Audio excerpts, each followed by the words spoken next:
Right about 20 years ago, Brad and I were walked into a doctor's office with our parents. The doctor sat us down and said, "You have Stargardt's disease.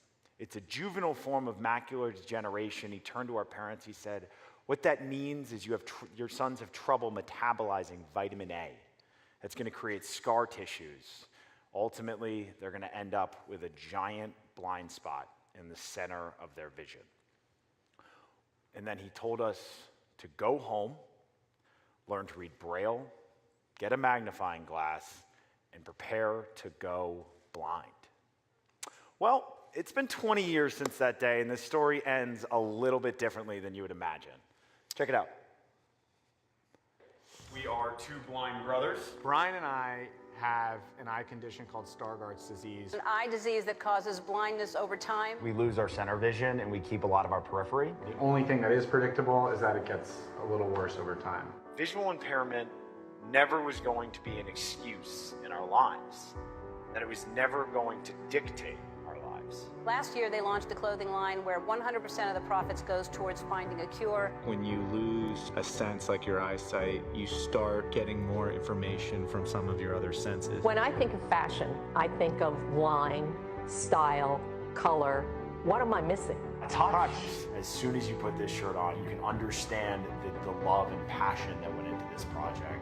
Earlier this year, we ran into the Dallas Lighthouse for the Blind. They employ 70% visually impaired workers to do all of the cut and sew manufacturing. What's great about it is the clothing is soft, it is great, and all of the money is going towards finding a cure. We're literally about to see people who were given a diagnosis of blindness who will now be able to be treated and regain eyesight. Vision impairment has given more to us than it's taken away. Anybody want a shirt? Your greatest challenge is your greatest gift. Thank you. So that video makes us look a lot cooler than we actually are. And in the spirit of truth, we want to take you back a little bit, Quentin Tarantino style. We want to go back to the very beginning. And that is when I was in first grade. And I was standing on my first day about 2 feet from the chalkboard because I had promised my mother that morning that if I couldn't see what was on the board, I would get up out of my seat to go see it. And as I turned around in that moment, I felt all the eyes of the class on me, and I remember feeling a little bit different.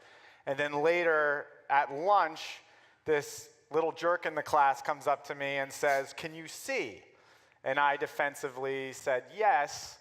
And then he said, "Well, how many fingers am I holding up?"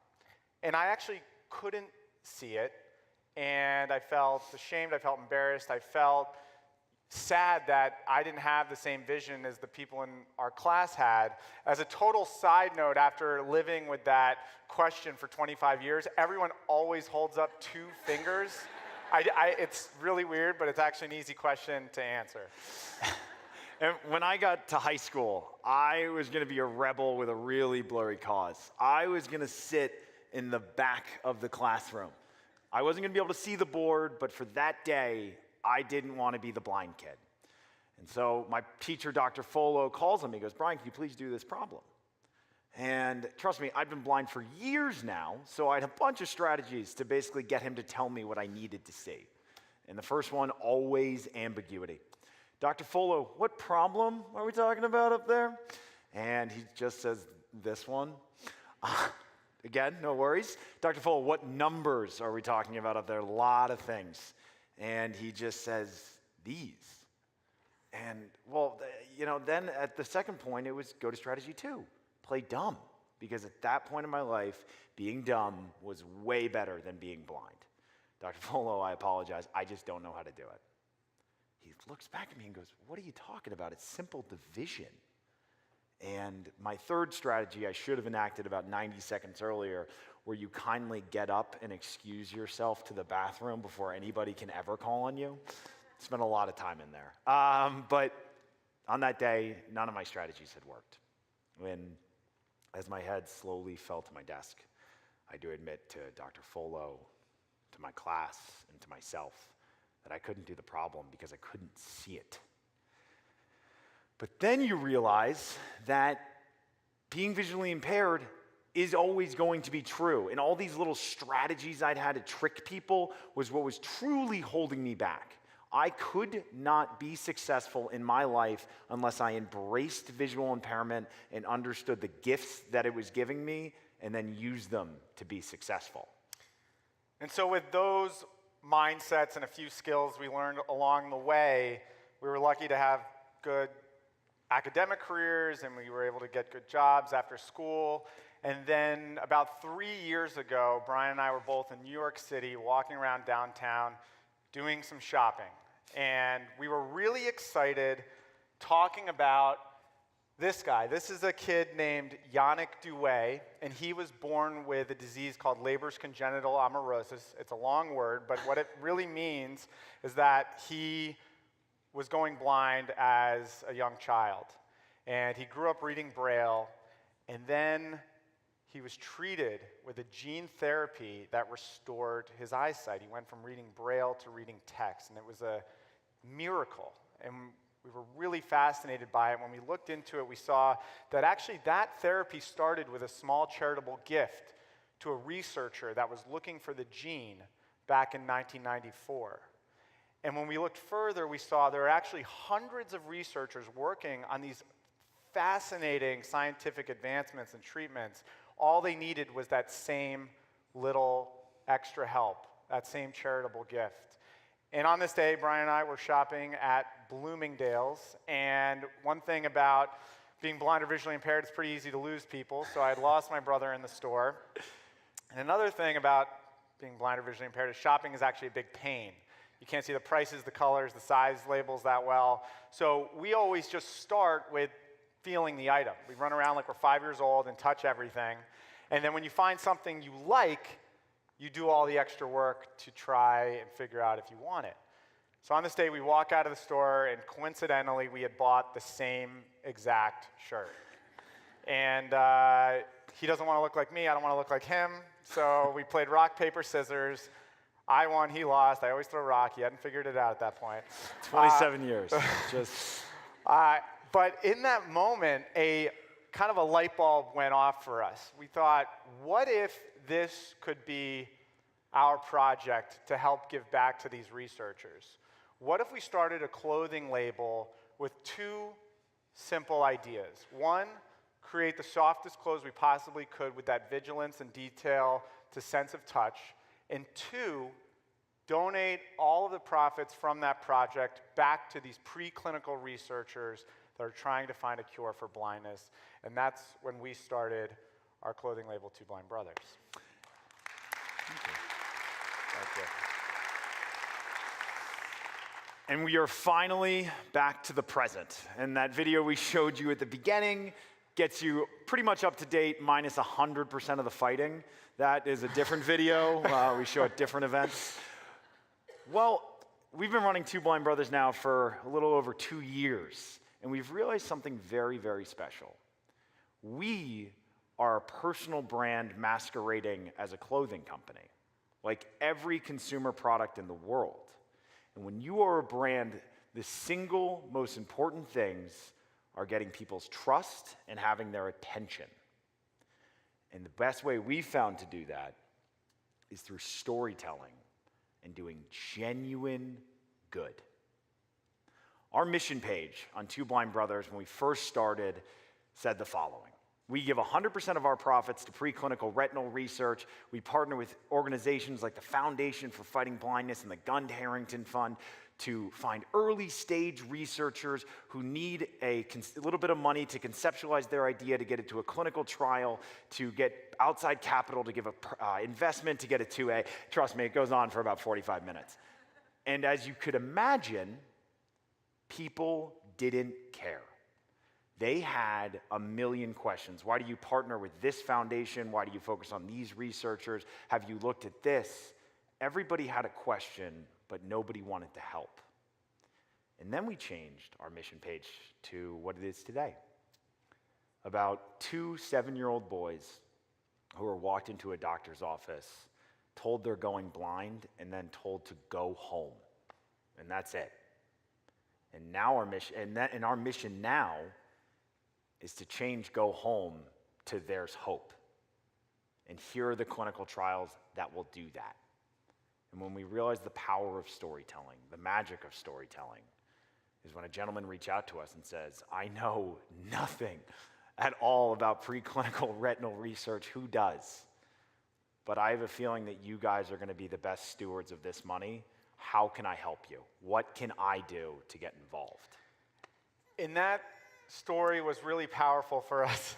But another story we had recently that was unbelievably successful is during the week of Black Friday, we launched a campaign called the Shop Blind Experience. And we made a video explaining the following message.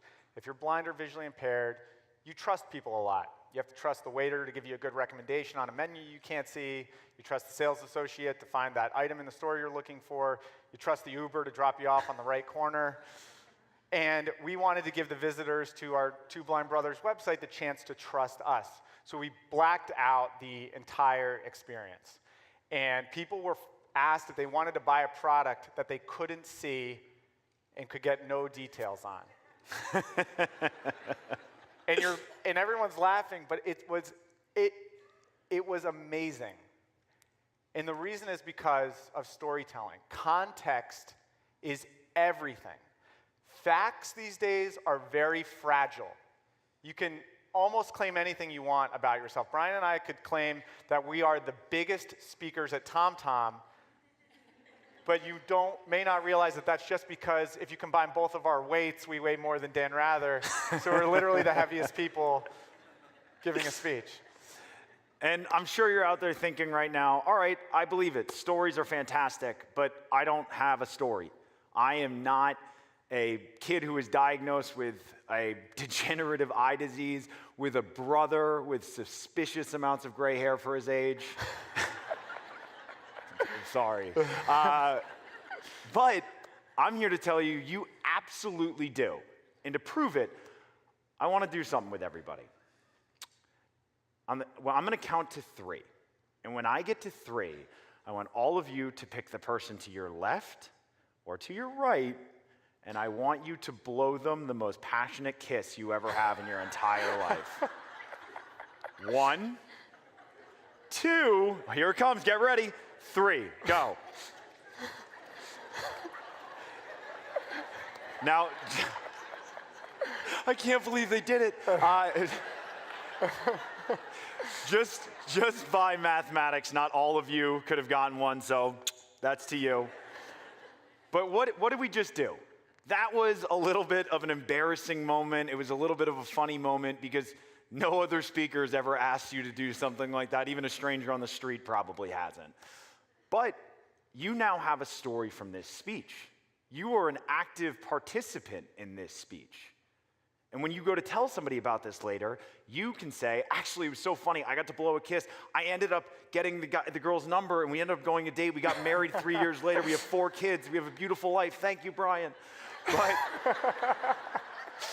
But when you're a brand and when you're selling a consumer product, your story has to be your why. It is the most singularly important thing. And when you're a personal brand, your entire life is a why.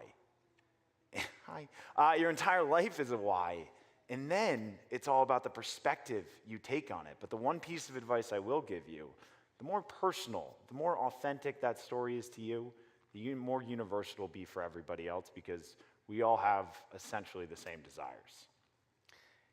And the second thing that we do that I think has allowed us to be a lot more successful than we expected is our attitude towards doing for others and doing good for other people. Not only is it the right thing to do, but it's an incredibly powerful business tool. Right now we live in an age where everything is overexposed. You can have one angry employee, junior staffer, coworker, friend, ex-lover who tweets something out about you, and it could end up on the front page of the New York Times. But beyond that, the person who gives the most is the person who creates the most leverage for themselves. When Bryan and I create content for our community at Two Blind Brothers, we don't talk about our product. We focus on what is most valuable to that viewer or customer. It might be something about vision impairment. It might be something about starting a cause-driven brand. It might just be entertaining. And the hope is that if somebody sees that piece of content, they'll think, oh, that's valuable. But what we're really going for is if they see not just one thing, but 5 things, 10 things, 100 things from us that have that intention, they'll stop saying that's valuable and they'll start saying they are valuable. And 3 weeks ago, we got on the phone with a mother for 45 minutes. Her daughter, who was 9, had just gotten diagnosed with Stargardt's disease. And we chatted around all of the hard times, the frustrations, but the amazing things that can come out of that hardship, the self-esteem and the empowerment. And at the end of that 45 minutes, she felt better. She felt like her world had stopped shaking quite as heavily. And when she is looking for a gift for her brother or her husband or her daughter, or when she's talking about her daughter's diagnosis, what company is going to come to mind? Coca-Cola, Under Armour, Zara, or the 2 guys who talked to her for 45 minutes when she was terrified? General Patton once said, "The most impossible places are usually the least guarded." And big companies right now are so focused on optimization and efficiency that they've forgotten about small towns where people want to know the butcher, the baker, and the candlestick maker. Every single one of us do. We want to know our brands. And that's why doing good isn't just a sales tactic.